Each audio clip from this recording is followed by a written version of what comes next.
കാണുന്ന കടച്ചക്ക കൊണ്ട് നമുക്കൊരു അടിപൊളി ചിപ്സ് ഉണ്ടാക്കിയാലോ? ഇപ്പം ഇതിൻ്റെ സീസണല്ലേ. ഇതൊക്കെ സീസണൽ ആയിട്ട് കിട്ടുന്ന ഒരു ഇതാണ്.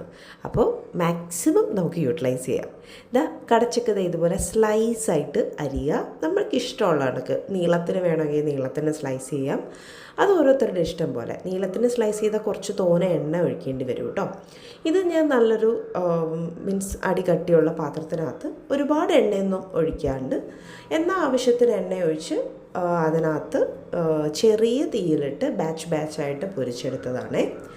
പിന്നെ ഇത് പൊരിച്ച് ഒരു മീൻസ് ഇത് എണ്ണയിലിട്ട് ഒരു 5 മിനിറ്റ് കഴിയുമ്പോഴത്തേക്ക് കുറച്ച് ഉപ്പും ഒരു ലേശം മഞ്ഞൾപ്പൊടിയും കൂടി ഇട്ട് കൊടുക്കണം കേട്ടോ.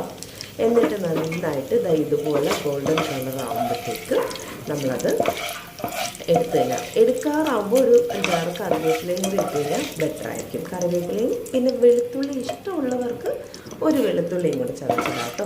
നല്ല ടേസ്റ്റാണ്, അടിപൊളിയായിട്ടുള്ളൊരു ചിപ്സാണ്. ഇപ്പോഴത്തെ ഈ മഴയത്ത് ഈ ചിപ്സും ഒരു കട്ടൻ ചായയൊക്കെ കുടിക്കാൻ നല്ല ടേസ്റ്റായിരിക്കും. അപ്പോൾ ഒന്ന് ട്രൈ ചെയ്ത് നോക്കണേ. സെറ്റ്.